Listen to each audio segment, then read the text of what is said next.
going on, you guys? Today I'm going to show you how to break down a tire using some stuff you have around the house. Alright, so today we're going to be breaking down a 32 1150 15.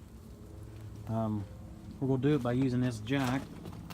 This is a farm jack. You can pick these up at Harbor Freight.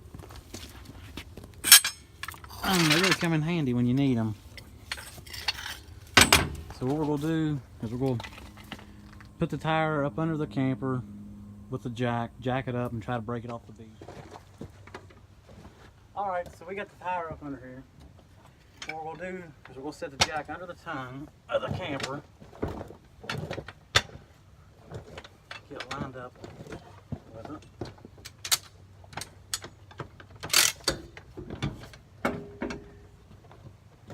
Make sure you don't put it on the bead or it will bust the rim.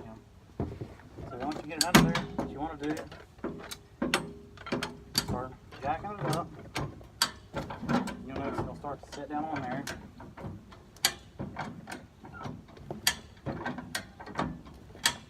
Crank.